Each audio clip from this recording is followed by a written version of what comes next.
बिस्मिल्लाहिर्रहमानिर्रहीम। अस्सलाम वालेकुम स्टूडेंट्स, मैं आपको कंप्यूटर साइंस की क्लास में खुशामदीद कहती हूँ और उम्मीद करती हूँ कि आप सब लोग जो है वो खैरियत से हैं। हम आपकी बुक का चैप्टर नंबर 2 जो है वो कर रहे थे। आइए आज के टॉपिक का बाकायदा आगाज़ करते हैं। आज का जो आपका फ़र्स्ट क्वेश्चन है वो है what is view, how do we create it. View क्या है और हम इसे किस तरह से क्रिएट करते हैं। तो चलिए देखते हैं कि व्यू क्या होता है। व्यू बेसिकली एक वर्चुअल टेबल होता है जो कि यूज़र की रिक्वायरमेंट के अकॉर्डिंगली एक या एक से ज़्यादा टेबल से डेटा लेकर क्रिएट किया जाता है। ये फ़िज़िकली डेटाबेस के अंदर स्टोर नहीं होता, लेकिन जैसे यूज़र को किसी डेटा की ज़रूरत पड़ती है या उसकी क्यूरी इस तरह की होती है कि वो मल्टीपल टेबल में से डेटा को दिखाए या एक सिंगल टेबल में से डेटा को दिखाए, तो उसके लिए व्यू जो है वो क्रिएट किया जाता है। लेकिन फिर मैं आपको बताती चलूँ कि ये डेटाबेस के अंदर स्टोर नहीं होता, सिर्फ यूज़र की रिक्वायरमेंट के अकॉर्डिंगली ये क्रिएट होता है, उस टाइम इसको जनरेट किया जाता है। और ये हम किसकी मदद से जनरेट करते हैं? सिक्वल लैंग्वेज, सिक्वल क्यूरी की मदद से। SQL stand for structure query language. तो बुक की मदद से देखते हैं कि इसमें क्या लिखा गया है।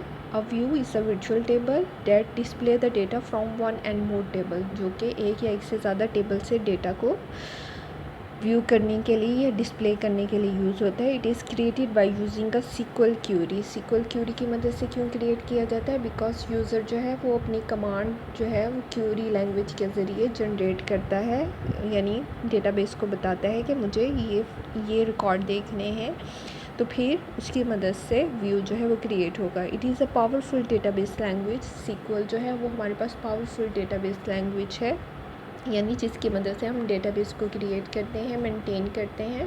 जिस तरह से हम लोगों की अपनी ज़ुबान है, तो कंप्यूटर में डेटाबेस के लिए, डेटाबेस के साथ डील करने के लिए, उसको जनरेट करने के लिए, मैनिपुलेट करने के लिए उसमें हम क्यूरीज जो लिखते हैं वो सिक्वल में लिखते हैं। इसके अलावा माई सिक्वल भी और भी लैंग्वेजेस यूज़ होती हैं, लेकिन यहाँ पे हम जो है वो सिक्वल की बात कर रहे हैं।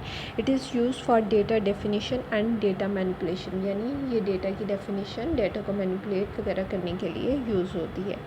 अब नेक्स्ट देखते हैं कि हमारे पास purpose of using view. View हम किस लिए इस्तेमाल करते हैं?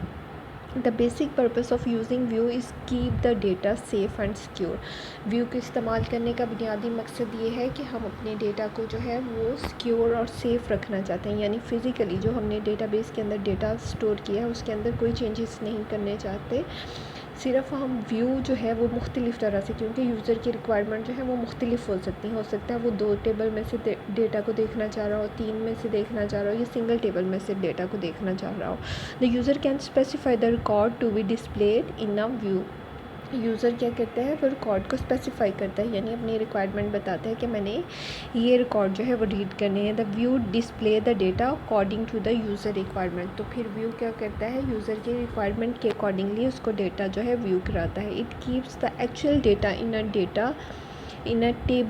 अ डेटाबेस टेबल सेफ़, यानी जो एक्चुअल डेटा स्टोर होता है टेबल के अंदर, जो हमने पहले स्टोर किया होता है, उसके अंदर कोई चेंजेस नहीं आती फ्रॉम एक्सीडेंटल डिलीशन और मॉडिफिकेशन। अगर मतलब गलती से आप कोई चीज़ डिलीट कर देते हैं या मॉडिफाई कर देते हैं, तो जो एक्चुअली डेटा स्टोर होता है टेबल के अंदर उसके अंदर कोई चेंज नहीं आता।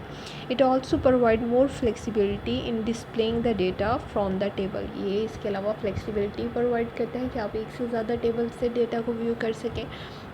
अब व्यू का हमने ये तो पढ़ लिया कि व्यू जो है वो यूज़र की रिक्वायरमेंट के अकॉर्डिंगली एक या एक से ज़्यादा टेबल से डेटा को व्यू करने के लिए यूज़ होता है। जो एक्चुअल टेबल होता है उसके अंदर कोई चेंज नहीं आता। अब ये देखते हैं कि व्यू जो है वो क्रिएट किस तरह से होता है।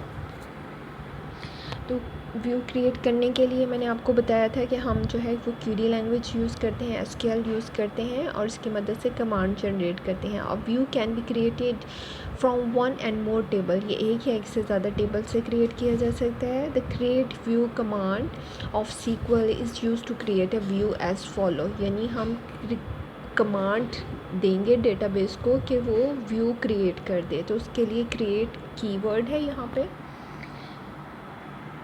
क्रिएट मेरे पास, सॉरी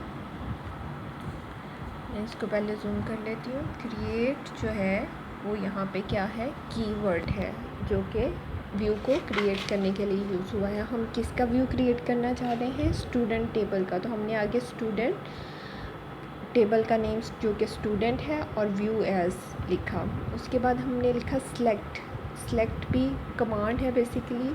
सेलेक्ट क्या क्या चीज़ें सेलेक्ट करके दे, roll number and name, from कहाँ से, स्टूडेंट टेबल से, where gender is equal to male जहाँ पर जेंडर मेल है, यानी एक व्यू क्रिएट करे उसमें से सेलेक्ट करे टेबल में से रोल नंबर और नेम के कॉलम जो कि स्टूडेंट का टेबल है, और जहाँ पर जेंडर क्या है, मेल है। इन स्टूडेंट्स का डेटा दिखाए जिनकी जेंडर मेल है, उनका रोल नंबर और उनका नेम जो है वो शो करवाए। तो ये जब हम लिखेंगे तो उसके बाद हमें जो रिकॉर्ड शो होगा उसके अंदर क्या होगा, हमें स्टूडेंट व्यू क्रिएट करने से the view of all will review record of only male student, तो हमें सिर्फ मेल स्टूडेंट का डेटा जो है व्यू होगा जिनमें उनके रोल नंबर और नेम जो है हमें नज़र आएंगे। यानी एक ऐसा टेबल हम देखेंगे जिसके अंदर हमें उन स्टूडेंट्स का डेटा नज़र आएगा जिनकी जेंडर मेल है, और उनका डेटा कौन सा नज़र आएगा, role number and name. Because हमने व्यू अपना जो क्रिएट करते वक्त ये बताया है कि हमें रोल नंबर और नेम चाहिए, और व्यू हमने किस पे क्रिएट करना है, स्टूडेंट के टेबल में। अब स्टूडेंट के टेबल में हो सकता है इससे मतलब स्टूडेंट नेम होगा, आईडी होगी, डेट ऑफ बर्थ होगी, कोर्स हो सकता है, सब्जेक्ट हो सकते हैं, फ़ोन नंबर हो सकता है, इसके अलावा मेल फीमेल दोनों का डेटा हो सकता है। तो अब जब आप व्यू क्रिएट करेंगे और शर्त लगा देंगे ऊपर कि आपने सिर्फ़ और सिर्फ किसका डेटा देखना है, मेल का, तो वो आपको सिर्फ मेल का डेटा जो है शो करवाएगा।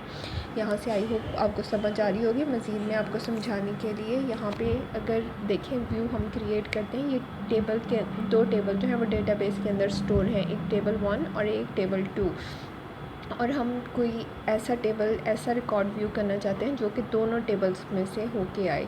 तो इसके लिए हम क्रिएट व्यू करेंगे तो हमारे पास जो ये व्यू का टेबल बनेगा इन दोनों टेबल्स का कम्बिनेशन होगा, लेकिन ये एक्चुअली मेमोरी में ये वाला जो है ये मेमोरी में एग्जिस्ट नहीं होगा, सिर्फ़ और सिर्फ यूज़र की रिक्वायरमेंट के लिए इसको जनरेट किया जाएगा। उसके बाद देखें अगर मज़ीद आसानी के लिए कि डेटाबेस के अंदर 3 टेबल हैं, टेबल 1, टेबल 2, टेबल 3। टेबल 1 में कॉलम 1, कॉलम 2, कॉलम 3 है, टेबल 2 में C4, C5 है, टेबल 3 में कॉलम 6, कॉलम 7, कॉलम 8 है। इन सब को कंबाइन करके अगर हम ऐसा टेबल चाहते हैं जिसके अंदर इन मतलब ऐसा रिकॉर्ड चाहते हैं जिनके अंदर ये सारे कॉलम का डेटा आए, तो फिर हम व्यू क्रिएट करेंगे और वहाँ पे शर्त लगाएंगे कि तीनों टेबल में से डेटा हमारे पास आए। यहाँ से आपको मज़ीद समझ आ रही होगी कि हम यहाँ पे डेटाबेस के अंदर ये वाला ऊपर वाला जो हमारे पास व्यू वाला टेबल है इसको स्टोर नहीं कर रहे, जस्ट ज़रूरत पड़ने पर इसको क्रिएट कर रहे हैं। जो एक्चुअल आपके टेबल थे वो एज़ इट इज़ रहेंगे, इनके अंदर किसी तरह का कोई चेंज नहीं आएगा।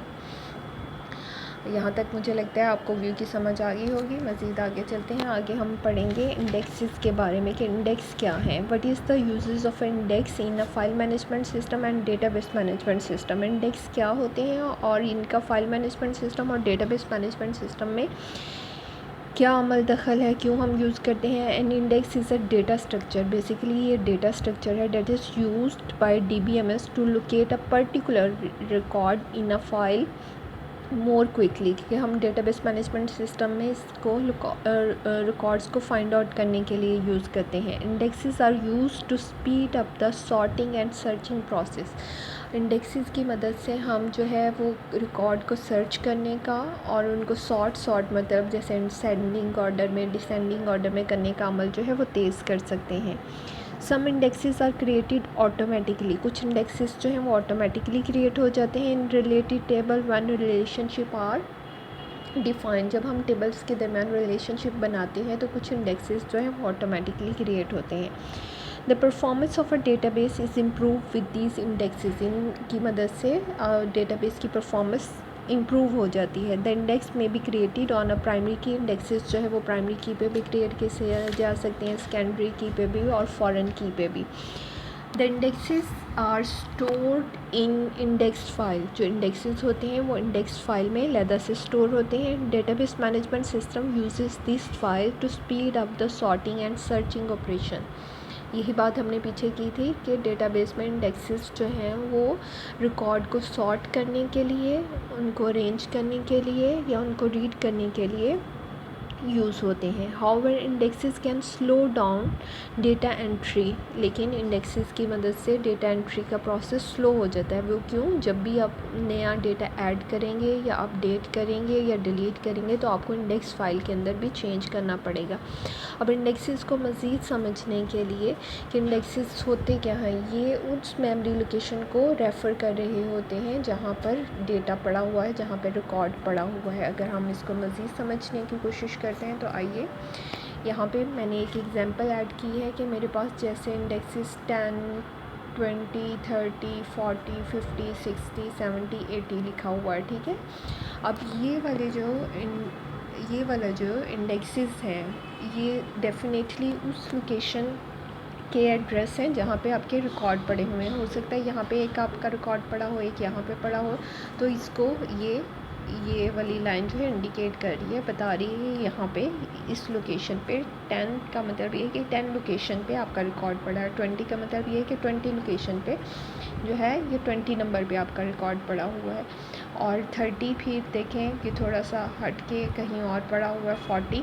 तो इसका मतलब ये है कि ज़रूरी नहीं है कि कंप्यूटर की मेमोरी में रिकॉर्ड जो है वो एक दूसरे के साथ साथ ही पड़े हों, कहीं पे भी पड़े हो सकते हैं। लेकिन आप इंडेक्स फाइल की मदद से इंडेक्सेस जो उनके नंबर हैं उनकी मदद से उनका एड्रेस, उनकी लोकेशन फाइंड आउट कर सकते हैं कि ये फ़लाँ रिकॉर्ड जो है मेरा किस जगह पे पड़ा हुआ है। जैसे अब ये 50, 60 शो करवाया, 70, 80। इसी तरह से ये हमारे पास इंडेक्सेस हैं जो कि इंडिकेट कर रहे हैं डेटाबेस के अंदर कि रिकॉर्ड जो है वो कहाँ पर सेव है, उनकी लोकेशन क्या है। इन इंडेक्सेस की मदद से हम अपने रिकॉर्ड को इजीली सर्च कर सकते हैं, उनको सॉर्ट कर सकते हैं, उनको अरेंज कर सकते हैं।